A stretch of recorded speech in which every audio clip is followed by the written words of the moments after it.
Très rapidement, la Champions League a démarré. Le Real Madrid a joué hier. Oui, et ils ont gagné 1-0. Très bien. C'est l'équipe de... Pas de commentaire, ça ne m'intéresse pas. On parle du football africain. Avec leur meilleur joueur qui n'était pas là, hein, Bellingham est blessé. Quand même, on a gagné contre Leipzig, une jolie équipe de Leipzig. Bon, il lance des pics à Alioune Badara Kane. Bon, on va passer tout de suite à la rubrique... À l'extérieur. Hein. La rubrique e-administration, c'est celle de Hassan Sine, juste après le Digen, mais avant cela, très rapidement, la Saint-Valentin. Je ne vais pas faire intervenir Alioune Badara Kane pour une raison bien précise. Saint-Valentin. Bonne fête à tous les amoureux. D'accord. Bonne fête à Madame Sine. D'accord, j'allais dire bonne fête à toi également. Khady. La Saint-Valentin, c'est tous les jours. C'est tous les jours. En tout cas, tu es bien en rouge et noir. Hein, des petits rappels. Beaucoup. Alors, Madame Diouf. Oui. La Saint-Valentin. Bon, bonne fête à tout le monde. C'est la fête des amoureux. Surtout à Monsieur Diouf aussi. Ah, bravo, Monsieur Diouf. Alors, Alioune Badara Kane. C'est Madame qui a sorti elle-même la cravate en disant que ça coïncide bien avec le jour. Donc, bonne fête à elle, à Madame Kane. Voilà. D'accord. Il y en a une qui sera un peu fâchée ce matin. Non, Adja Ngone, elle attendra la fête des verts, elle aussi. Hein. Bonne fête à tous, vraiment à tous les amoureux, tous les couples. Et comme je le disais au sommaire, aimez-vous au sein de vos familles, aimez-vous en tant que frères et sœurs sénégalais. On va passer tout de suite à la rubrique e-administration, sans jiggle. On enchaîne avec toi, Hassan Sine. Tu nous parles ce matin de la 5G, atelier de réflexion avec les FDS. Oui, les forces de défense et de sécurité qui utilisent beaucoup la technologie dans le cadre de leurs interventions. Et nous travaillons d'ailleurs avec eux sur certains aspects liés à la sécurisation, notamment les caméras de surveillance, la communication radio et tout cela. Et donc la 5G va apporter une nouvelle touche à tout ce dispositif-là. Et donc, c'était l'occasion pour Sénégal Numérique SA donc de réfléchir avec ses forces de défense et de sécurité sur la stratégie nationale de la 5G.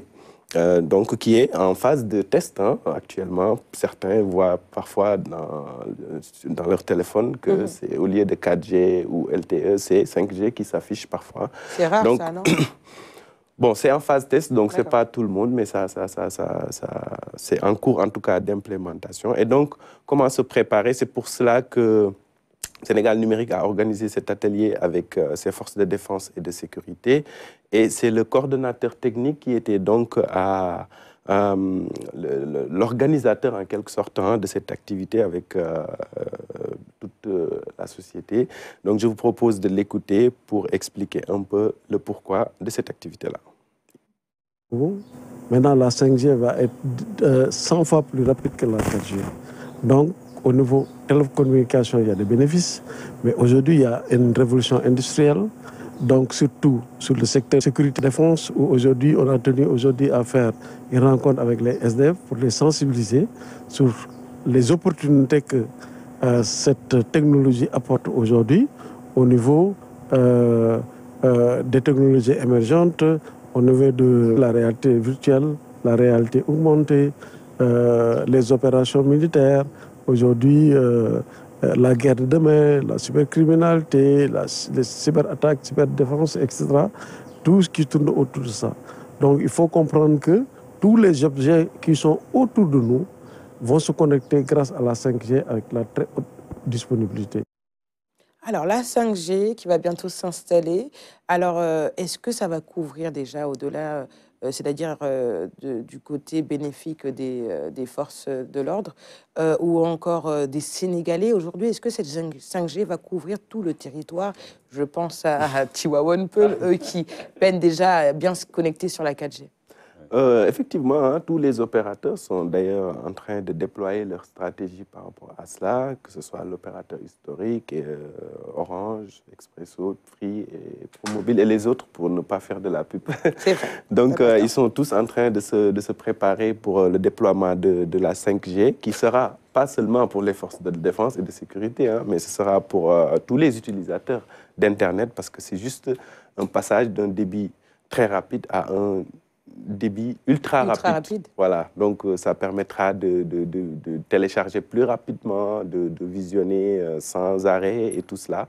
Donc c'est la seule différence avec la 4G parce qu'on est parti de 2G, 3G, 4G, maintenant on est à au 5G.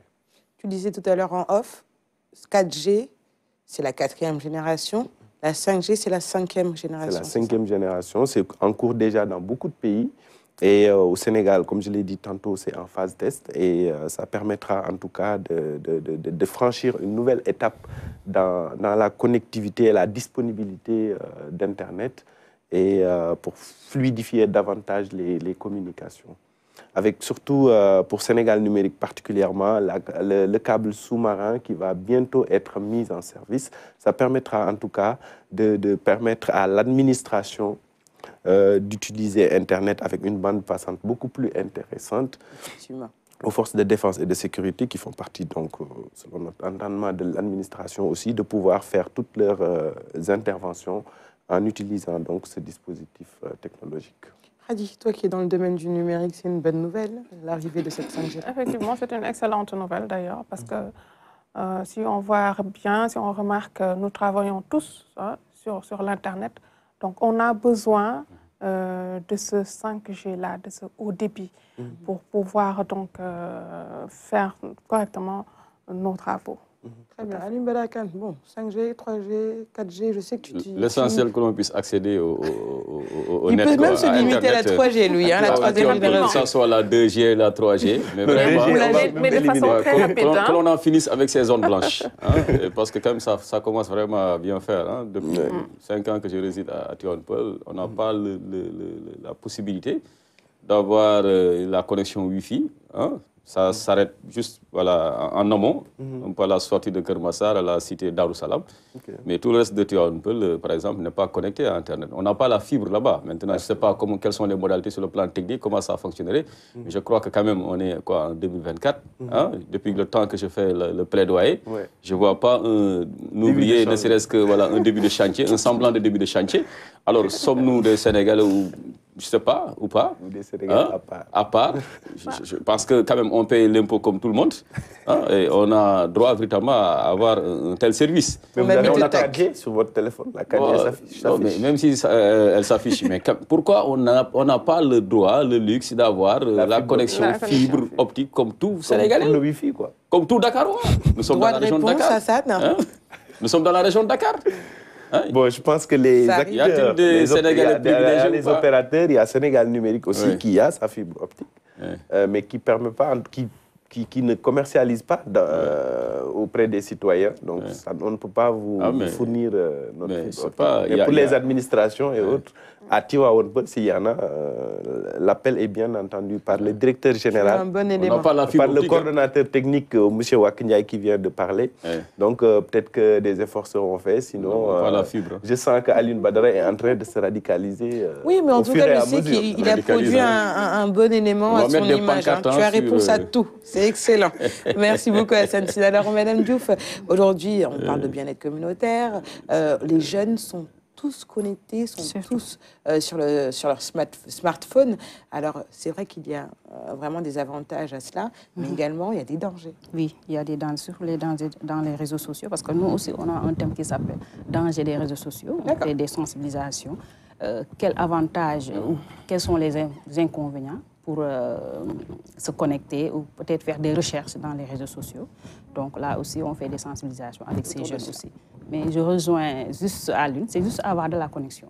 D'accord. Voilà. Vous habitez où? J'habite à Niaritali. Niaritali, vous avez la connexion généralement? Non, Niaritali ici. Oui, ils ont quand même la connexion. Ils ont la fibre. Un peu les zones éloignées. Il est content. Il est content. Il dit qu'ils ont tout. Alors, on va passer à ton deuxième sujet de ce matin. Tu nous parles de la réaction du consul de Sénégal à New York lors justement de ton voyage. Ça s'est bien passé à Las Vegas? Oui, ça s'est très bien passé. Parce que depuis Las Vegas, on ne s'est pas vu, c'est vrai. Okay. Est-ce qu'il paraît tout ce qui se passe à Las Vegas reste à Las Vegas? Oui, mais j'ai tout apporté. Pour une fois, j'ai fait mal au Maxime, quoi. J'ai reporté tout ce qui s'est passé à Las Vegas, en tout cas en matière de développement technologique, d'intelligence artificielle surtout, parce que c'était la thématique centrale, en tout cas, de cette exposition de 2024 du CES de Las Vegas. Et entre-temps, tu es parti à New York? Voilà, je suis reparti à New York pour une activité qui s'appelait Sénégal Digital Day. C'était donc un rendez-vous à l'initiative de Sénégal Numérique SA pour faire rencontrer les acteurs du numérique au Sénégal, que ce soit des privés ou du public, et aussi la jeunesse, en tout cas de la diaspora sénégalaise, les ingénieurs, les entrepreneurs qui veulent en tout cas revenir au Sénégal ou qui veulent travailler avec les entreprises sénégalaises, et aussi des investisseurs qui sont soit sénégalais ou américains qui étaient là-bas aussi.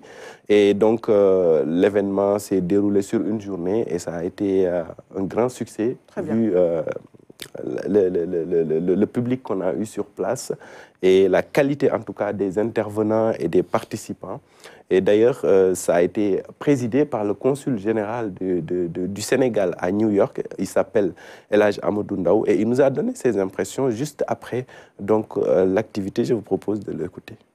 Un grand plaisir d'avoir participé à cette journée d'échange que Sénégal Numérique a bien voulu organiser ici à New York, en partenariat avec donc l'APIX, je pense, et Dame Babou, un de nos doyens.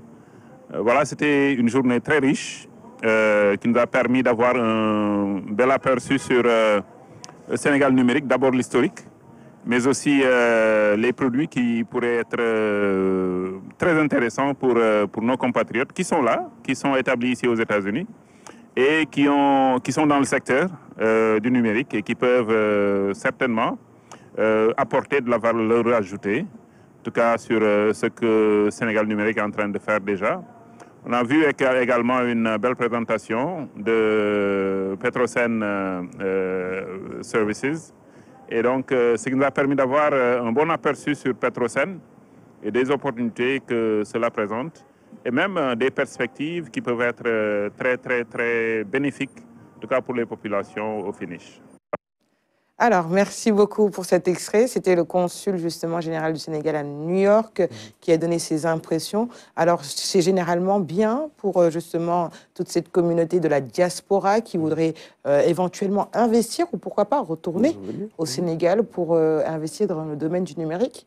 Oui, effectivement, la dernière fois, je vous ai fait passer quelques jeunes ingénieurs, quelques jeunes entrepreneurs qui ont en tout cas expliquer leurs attentes par rapport à cette activité et qui ont bien apprécié en tout cas l'organisation inédite donc, de cette rencontre là-bas au cœur de New York à Columbia University.